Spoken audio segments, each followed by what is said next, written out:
Good evening, everyone. Thank you. Thank you all so much for coming to Ripple. As many of you know, my name is Can you all hear me? Is that good? Okay, great. Thank you all so much for coming. As I mentioned earlier, my name is Hannah Podhorzer. I am the creative director of the Ripple Conference this year, and I'm so happy that you all are with us here tonight. As you know, the theme of this year's conference is Finding Your Voice, Interfaith and Storytelling, and that is what this event is all about. What connects us are our stories. When we hear a story, it opens a door for us, and we, in turn, open the doors of our hearts to listen and to learn, to see the humanity in another individual. Stories really welcome us into one another. And we believe that interfaith happens through the acts of storytelling and intentional listening. And so that is what brings us here tonight. We wanted to showcase several student stories this evening in hopes that they will encourage you to tell your stories over this conference weekend with one another and beyond. So in honor of that goal, I am actually going to kick us off tonight with a short story of my own before we dive into these fabulous stories from our conference attendees. So my story is about something called the Muslim-Jewish Interfaith Women's Baking Group, which when I say that title, people often smile. And in the early 2000s, a partnership was initiated between my synagogue in Atlanta and a local mosque. One of the women who spearheaded this beautiful experience was actually, her name is Audrey Galix, and I think she will be here any moment. She is one of our distinguished guests for tonight. Each Jewish woman was paired with a Muslim woman as they got to dive into their backgrounds, their identities, their commonalities, and their differences. Every month, my mom was a part of this group, and every month the women would gather together and bake a dish that was from one woman's familial, cultural, or religious background. We baked flan, we made cookies, we made breads, and we visited each other's places of worship along the way. And often I would sometimes tag along with my mom. And that circle just really grew over time. Over time, this group showcased to me, as pointed out by one of its founders, that it does not matter which modifier, be it Muslim or Jewish, that precedes woman, the bread will still rise, and so will peace. What the crux of this experience was the interfaith storytelling, and the fact that the threads of our tales could weave together so beautifully, suggesting that we are all so interconnected. Up until this time, I hadn't learned much about Islam or had many examples of this tradition in my life. While my mom described the baking group as life-changing, I describe it as life-forming. I was young, and it was yet another instance of my youth of how crucial it is to honor our own identifiers and also honor that when we are stripped of those labels and modifiers, we honor each other's souls, connect, and thus stretch the regions of what we define as a life or how we define a life can be led. That's the power of coming together, and that's the power of storytelling. And so in harnessing that power will be fabulous individuals who are here on our front row who will be sharing their stories tonight. So up first, we have Molly Herman-Gallow, who is a senior here at Elon University and also one of my dear friends.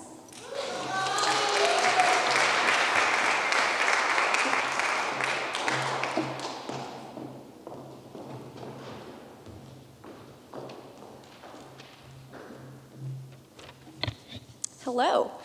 As Hannah mentioned, my name is Molly. I'm a senior cinema and television arts major here at Elon, and I'm also this weekend's videographer. So if you see my camera, just smile or pretend I'm not there.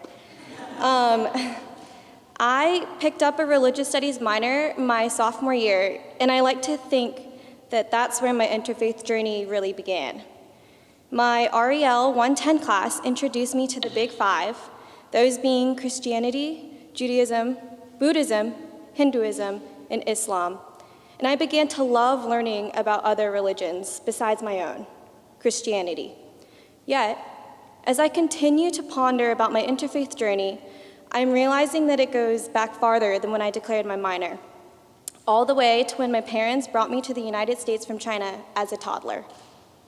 I was 2 years old when I was adopted, and I entered a unique family situation.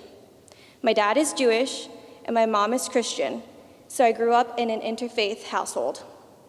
My parents came to the decision before they adopted me and my sister 5 years later that they would allow us to fully choose what religion we wanted to practice, with the understanding that my mom would take me and my sister Carly to church, while my dad would teach us the Hanukkah blessings and have us help him light the menorah every Hanukkah.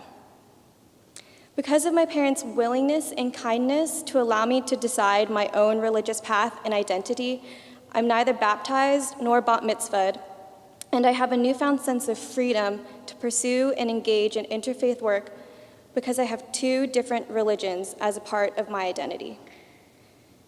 And I couldn't be more proud of that fact. Even though I identify as a Christian, every time I hear Hebrew, celebrate Hanukkah with my family, or friend Hannah, or talk with my grandmother about her ancestors who were in the Holocaust, I am reminded that being Jewish is still a huge part of who I am, and it's just as significant for me as being Christian, celebrating Christmas, and living out each day as the Christian I feel God is calling me to be. I am beginning to realize now that I was raised in such a welcoming and accepting household with parents who didn't force me to choose one religion over the other. They gave me the gift of being able to engage freely in interfaith dialogue and work because of their two distinct religious identities, ones that are both a part of me. Being Jewish and Christian simultaneously allows for me to dive deeper into my religious roots, but more importantly, allows for me to continue with my interfaith work. Because just as my parents were open and accepting about their children deciding their own religion, I want to parallel their perspective by being open and accepting of other religions and cultures that color our world in such a vibrant way. So in reality, my interfaith journey really began when I was 2 years old, and it will only keep evolving because I love everything it provides me with: challenges, successes, a widening understanding of the world around me, and most importantly, stories that are worth being told that I hope to tell one day through film. Thank you.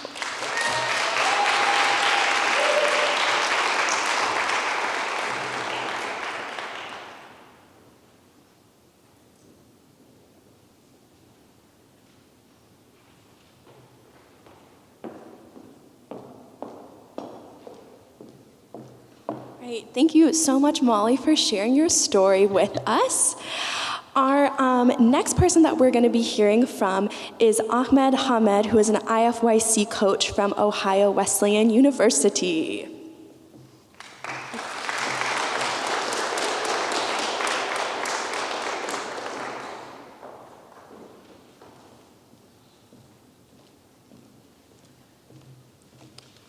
That walk felt like a marathon. Wow.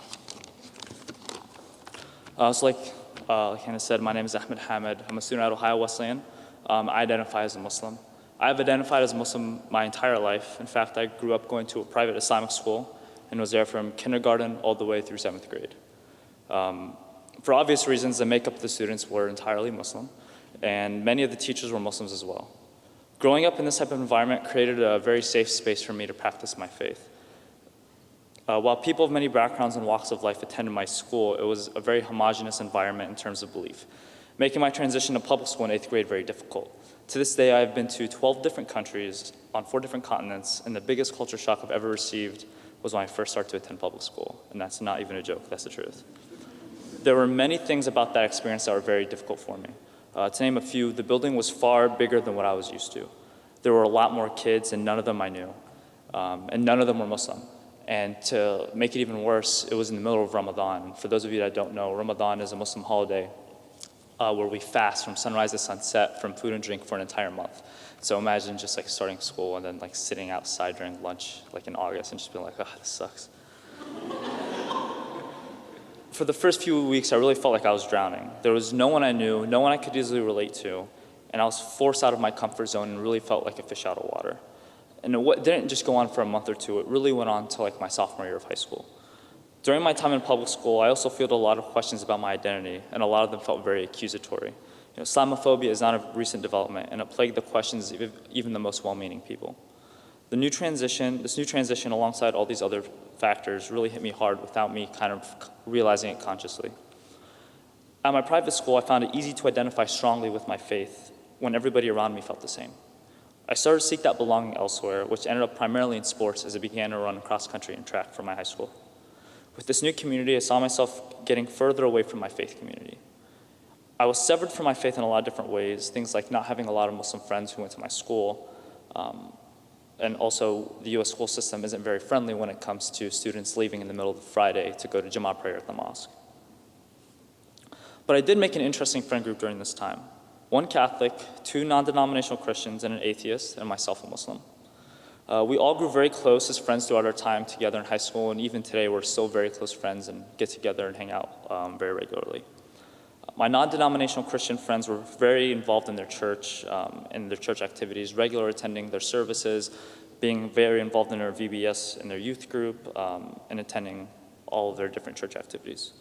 It was very clear that their faith was extremely important to them, something that I grew to admire more and more as we got to know each other. One of these individuals is my friend Jordan, who I first met in 8th grade during track. Throughout this part of my life, I learned to be very open to new experiences, mostly because I didn't really have much of a choice. Jordan had offhandedly invited me to his youth group several different times, and what began as a joke between us started to become kind of an interesting development in my mind.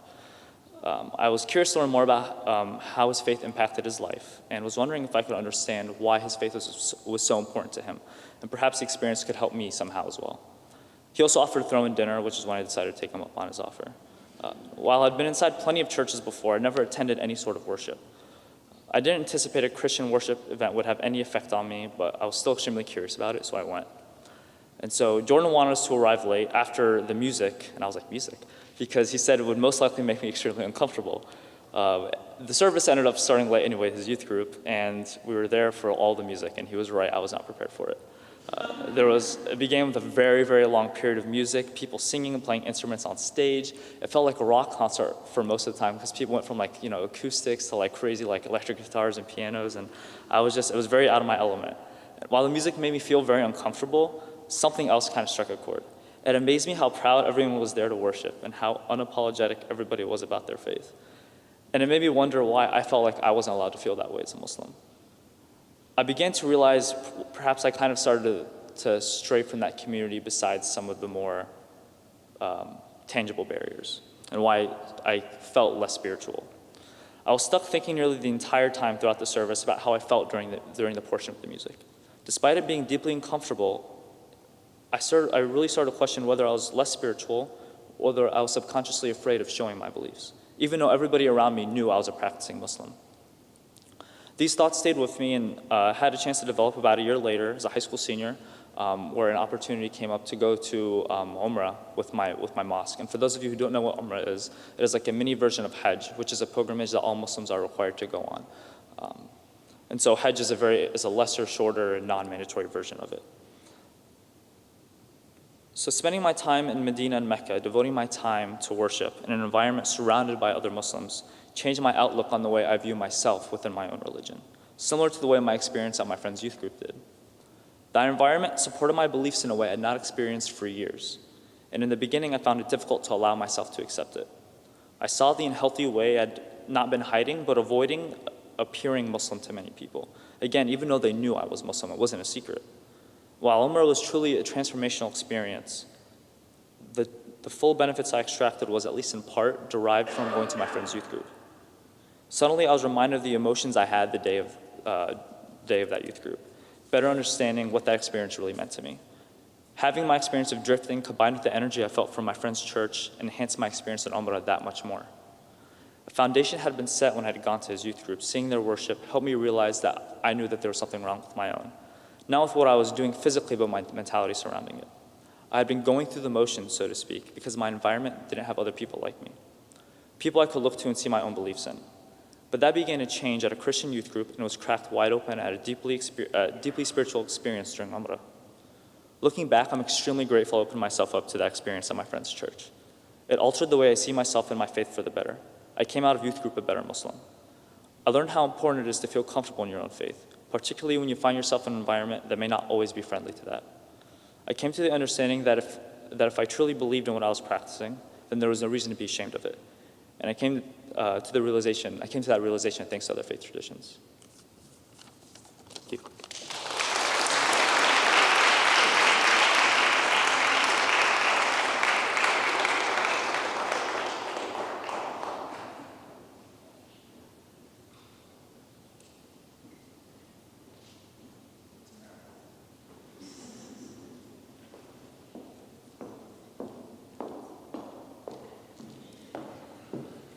Thank you so much for sharing your story with us, Ahmed. The next story we're going to be hearing is from Free Momin, who is a student at NC State.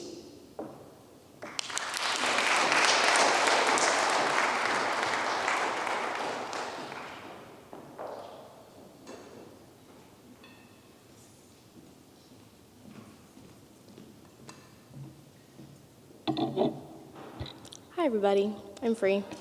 Spelled like F-R-I, not E-E, just a disclaimer. So, first, can I have a quick show of hands who's here at Ripple for the first time, because it will be relevant. Ooh, awesome. Okay, so who's been here before? Awesome. This will be a little contextual in that case. So the first words I heard when my cry subsided upon birth was the call to prayer, the adhan. And those were the words, little did I know, that would guide me for the rest of my life. But what I did not expect was the trial and tribulations I would face with it. I come from a background that is bred upon blood and battlefields because forefathers fought in a way that love could not be seen and could not be heard. I am not only Indian and Muslim, but I am also Brazilian and Catholic, and I also come from a background highly influenced by Hindu traditions and Moroccan rites. And that brought not peace and love to the table, but that brought hatred and vindictiveness, where people would force their relatives not to eat, planting food on the table that could not be consumed. That is what I was bred from. But little did I know that my parents had also faced that. And the blood that they shared and the love that they shared was what created me. And so I adopted the Muslim faith very early on, but it was not until I met my relatives that I saw the world from a different lens and a different perspective. I grew up in New York, and when the calls of 9/11 happened, I saw my family taking off their hijabs and shaving their beards, and I saw my Catholic relatives applauding. And I saw people laughing, and I saw my Hindu friends and relatives as well laughing along. And that's frightening. To know when your own blood turns upon you, you have no one left standing there. And from that, you either rise or you crash. And I did both. I attended a Catholic school and insisted upon day after day I could not eat lunch. What a silly thing for a 5-year-old to try to explain to a teacher. I myself did not understand why I couldn't have the meatball subs. And for 2 weeks, 3 weeks, I skipped lunch every single day, knowing the only thing that I couldn't have it. But why was that hatred there? My teachers knew exactly why. I attended Mass every single Sunday with my peers at the school, but at the same time, I didn't know why I was there. And so I grew from that. I learned that the only way to live was to hide my faith. And every time someone asked, I did not have an answer. I had the absence of an answer. And that's how I lived. And when I came to middle school, when I moved around the country, when I saw faces, the only thing that ever worked was refusing to accept my own identity. And I didn't. I refused to accept who I was, because that's what made me safe. That's what avoided the frowns and the stares and the hatred. Because what 7-year-old needs to know that everyone in the classroom is going to turn to look at you when 9/11 is mentioned? When there's a call of jihad, that your eyes are the ones that will have tears, that those stares are directed by everyone at you. What 9-year-old understands that the entire weight of the world is dependent on this one faith that everyone hates, to the point that your own blood refuses to acknowledge who you are? What 10-year-old, 12-year-old, what 15-year-old has to endure that hatred? What person needs to be raised by hate? And that was it. That was my understanding of religion. And it was not until I went to high school where I thought enough was enough. I couldn't do it. I couldn't live with the lies. I knew who I was, and it was time to accept it, and I did. And I came out clean, and at the time, I went to school on an Army base. So that definitely was a culture shock.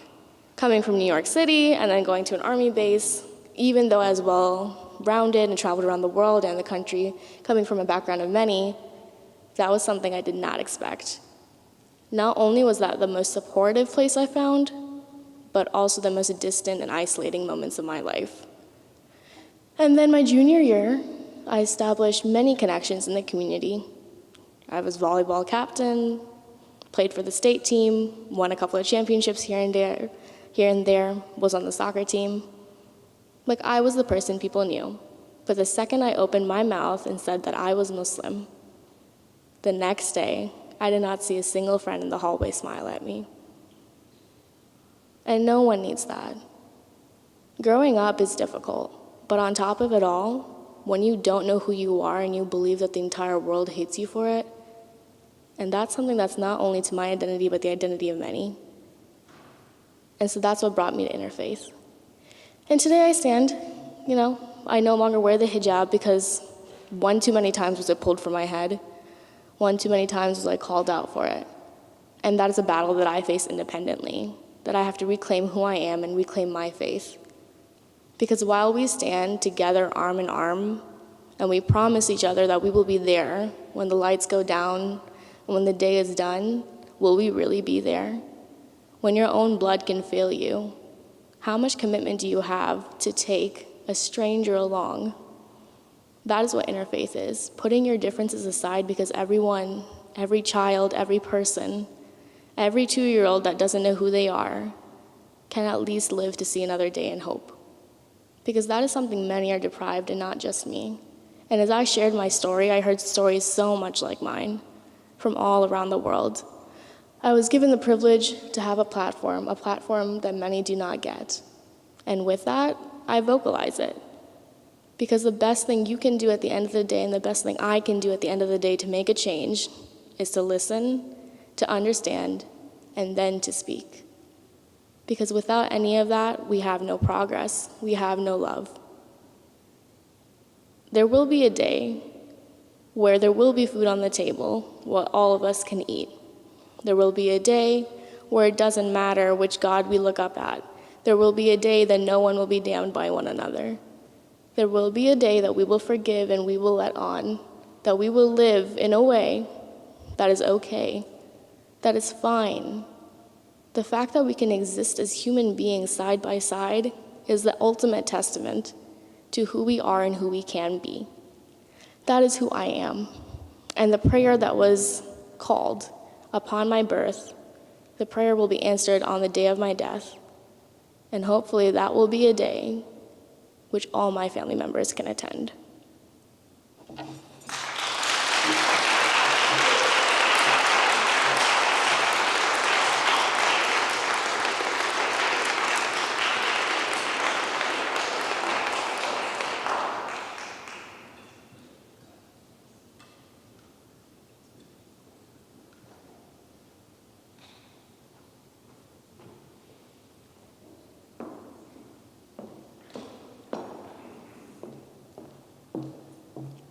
Thank you so much for sharing your story with all of us. Our next story is going to come from Andrew Huffman, who is an IFYC coach from Warren Wilson.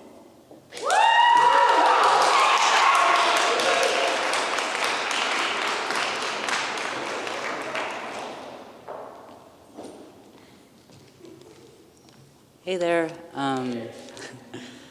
Like she said, my name is Andrew. I'm a junior at Warren Wilson College. I'm a creative writing major and an interfaith leadership minor. There were two main criteria for me when picking a college. One, it had to have a great library, and two, it had to have a lot of trees on main campus. Warren Wilson, where I've now been at for 3 years, has trees sprawling across it, as well as 625 acres of forest surrounding us. On my walk from my dorm to the cafeteria, I have a habit of stopping at the same 7 trees that are on my path, resting my hand on them and checking in with both of us. How am I feeling? How is the tree feeling? What can we do to support each other on this day? And then I take my hand back and keep on my walk. One of my trees, a giant sycamore right by the cafeteria, was just cut down over the past few weeks. When I first saw the team of students systematically sawing the branches off, it hit me like a blow to the chest.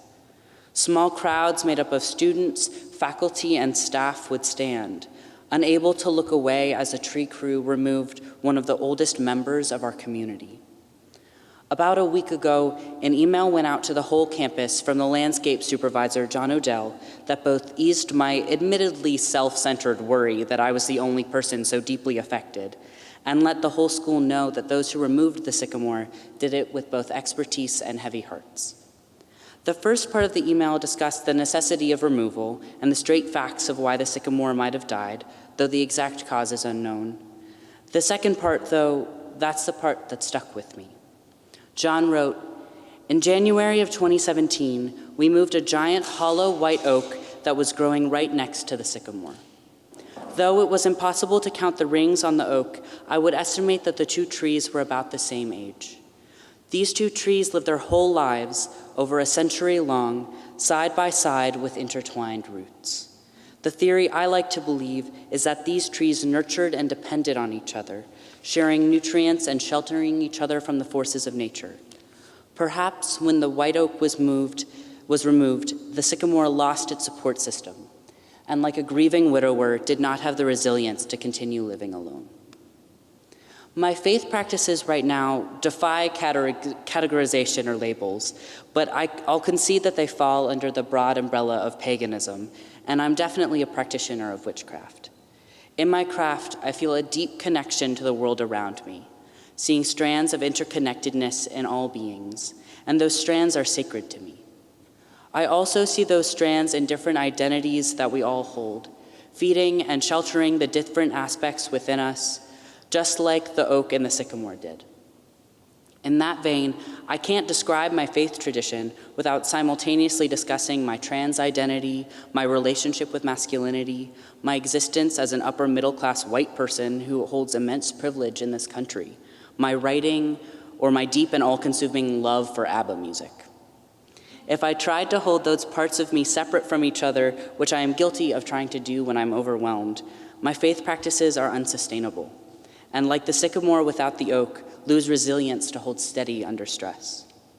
It's through my honoring that interconnectedness that I find myself called to interfaith work, as well as other social justice movements. As a witch, I can see those strands clearly, tying us all together so intricately that our roots are bound together, nurturing each other and providing shelter for healing. Our growth as a community is bound, and without each other, we won't have the resilience to hold steady. Like the oak and sycamore, like the multiple identities we all hold, our fates are intertwined, and the roots we lay now will nourish the conversations that will outlive our work. Thanks.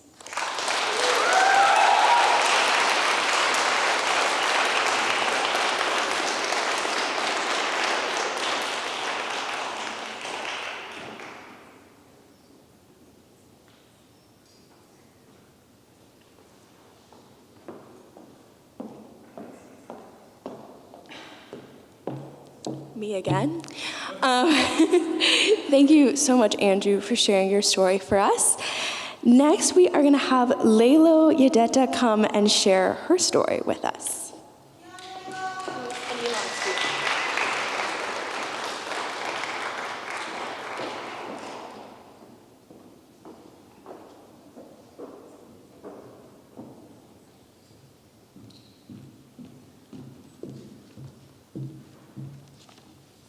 Hello. So, Africa. A plethora of images probably just ran through your mind. Poverty and disease-struck children, barren landscapes at sunset, the Lion King. I would be willing to bet, though, that one image that didn't come to your mind was Christianity. I would be willing to take it a step further and say that an image that definitely didn't cross your mind was white German missionaries. Both of those things, however, were the reality in which my parents, who are immigrants from the East African country of Ethiopia, grew up in. Particularly in academia, the legacy of colonialism is often discussed in a negative light, and rightfully so. Colonialism left many African nations and nations all over the world in economic, political, and social strife. And then colonizers continued to chastise those developing nations for the very issues they caused. Among the diseased, divisive racial classifications and detrimental economic strongholds colonialism did bring to nations like the ones my parents once called home, another thing colonizers did bring was their religion. Ethiopia remains a unique case in that it claims a very rich, particular, ancient Christian tradition not brought by colonizers. Ethiopian Orthodox Christianity is one of the central pillars of its culture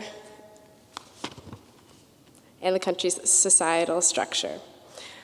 My family and I, however, are Lutheran Christians. As I got older, the divide in what I believed and the religion of my country continually became more apparent. I wondered why I never awoke at the crack of dawn, donned a head covering, and attended Tawahido like all of my other Ethiopian friends. I didn't understand why my mother made special meals without meat, eggs, or butter for our Ethiopian guests when they attended our home for fasting season. When I finally inquired as to the nature of what I came to realize was our incredibly Eurocentric religion, my mother informed me that she had grown up, attended school, and lived on a European missionary compound.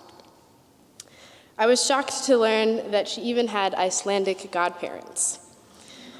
These facts did not trouble me deeply, however, until I became an adult. As a sociocultural public health and international relations major, I became acutely cognizant of colonialism, its legacy, and its current implications. I learned the dangers of entering into a community as an outsider without proper motivation, or even the purest of intentions and the poorest of cultural competency. I began to wrestle with my religious heritage and my ethnic one. I began to see the two at odds with each other, becoming binary facts of my identity. I became deeply unsettled with the idea that I would not hold one of the most pivotal convictions I hold dear if it had not been brought to my family by those who probably thought them lesser, inferior, incompetent, and did so with a white savior complex and a paternalistic attitude. It became incredibly hard to reconcile the idea that the same institution, colonialism, that had brought such pain and suffering and damage to my country and my continent and countries and continents just like it all over the world, was the same institution that led my family to believe in a deeply personal, intimate, benevolent, kind, and loving God. While I have found some answers along the way, I continue to wrestle with the idea and search for reasons to believe that my faith is not the product of a deeply exploited people searching for any source of freedom and love, even if it was given by those who caused the suffering in the first place. In the process, I've been so fortunate to have crossed paths with mentors, professors, and peers who have encouraged me to explore both facets of my identity and taught me through their own narratives and experiences. I have been blessed to attend a school here at Elon that challenges me immensely and forces me to confront the painful truths of my past and of my heritage in hopes of molding me into the most authentic version of myself. In the meantime, I will continue to put myself in spaces such as these in hopes that by sharing my story and hearing all of yours, regardless of religion or faith, I will deepen my own beliefs and eventually find an answer. Thank you.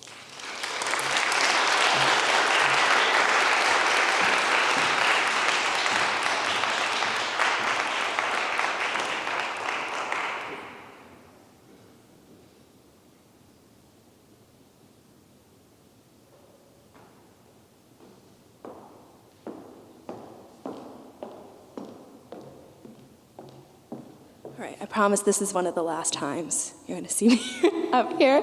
Thank you so much, Lallo, for sharing your story with us tonight. So, as you all have seen here tonight, there is great power in oral storytelling. And there are also other types of storytelling, like visual storytelling. And one opportunity for visual storytelling is taking part in our conference-wide art project. Those of you that were at Shabbat dinner earlier heard my spiel. I'm kind of going to give it again, but I'm hopeful that when we go back and have some time for our meet and greet later this evening, that you'll explore our project and start making your own visual storytelling masterpiece. Our project is a blackout poetry project where you can create your own messages and stories anonymously for all of us to see and take in. And that will be located in the McBride Gathering Space, which is where most of our large conference events occur. And speaking of visual storytelling, I am honored to close this out and share with you all a recent digital piece that I made during about my public health practicum in rural India that took place this past January, which essentially was a month of direct observation and learning from a long-standing NGO called the Comprehensive Rural Health Project, or CRHP. You may be wondering, what on earth does this have to do with interfaith? But for me, coming across different cultures and being welcomed into people's homes, spiritual spaces, and lives is a very sacred experience that is built upon sharing and listening. And as a part of this practicum, we were tasked with making digital storytelling videos to depict our experience, and this one is mine. So I'm going to play that for you and then just close it all out with a couple of announcements.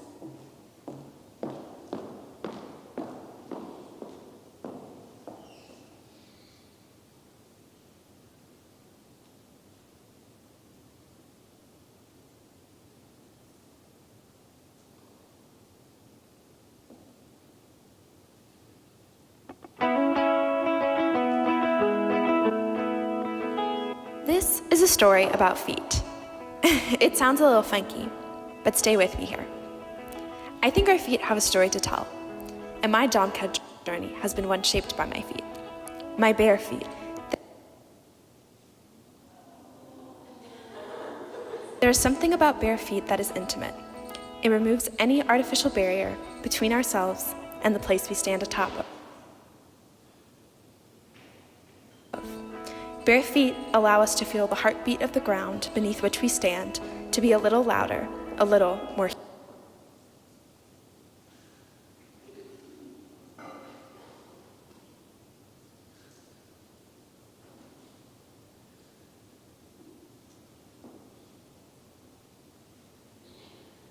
we're going to try this again.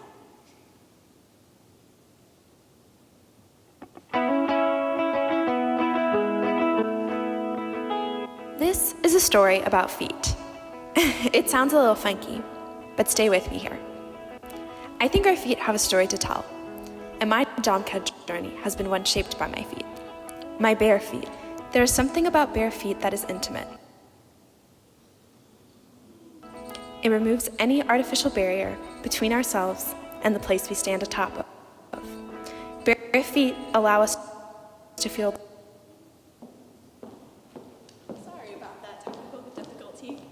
We are going to figure this out momentarily. Feel free to talk among yourselves till we do that.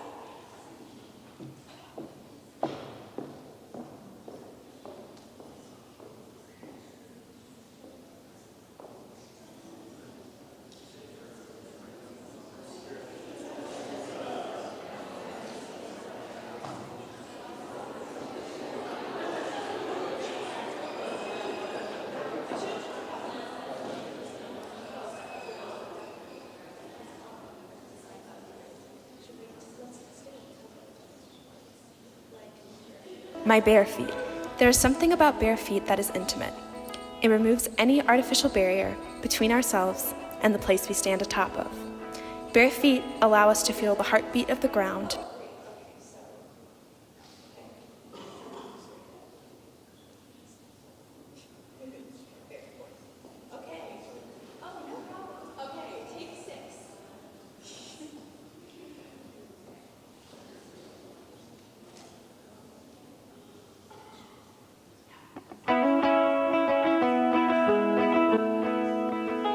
This is a story about feet. It sounds a little funky, but stay with me here.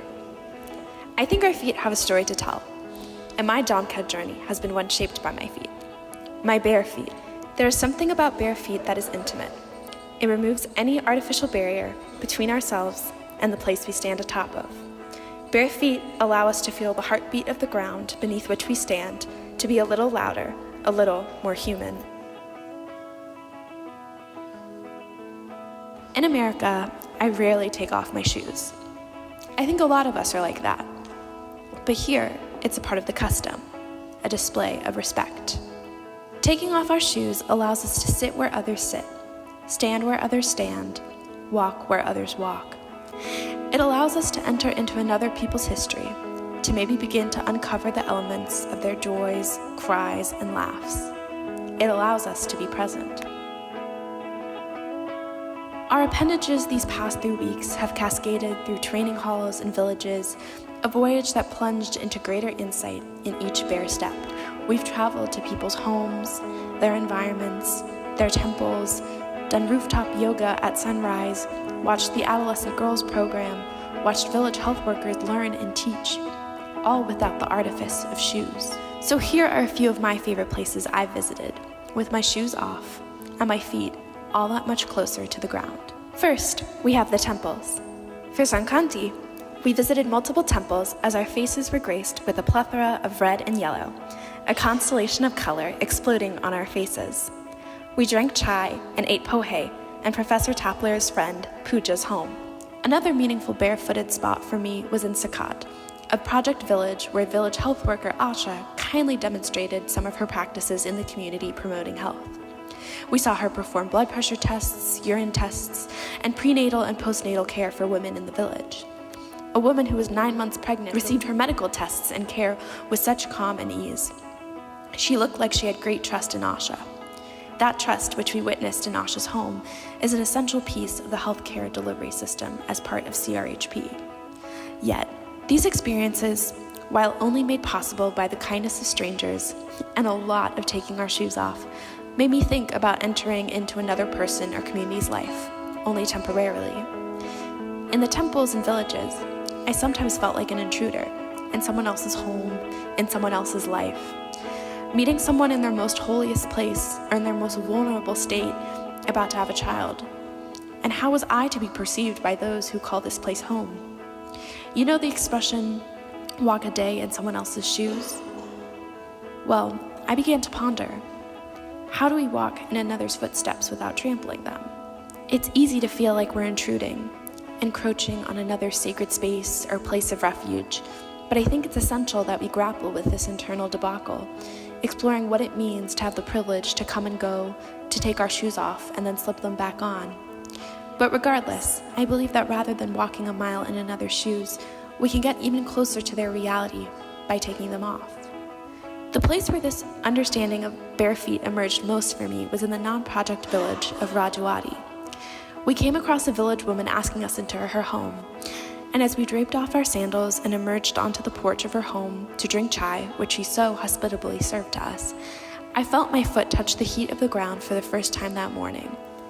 As I walked up a little incline, it was like my feet were dancing atop of the veins of the world, one tributary of the human experience that I had never before seen or heard or felt.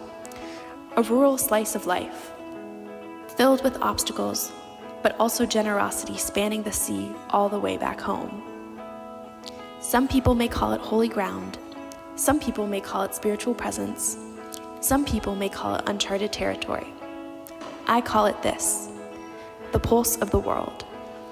That pulse existed long before our bare feet entered her home, and that pulse of the world, that presence, that heartbeat, would remain pumping infinitely long after we left. And so maybe the first thing we should do in approaching a new land, a new culture, a new place, a new people, a new definition of humanity is oh so simply to take off our shoes.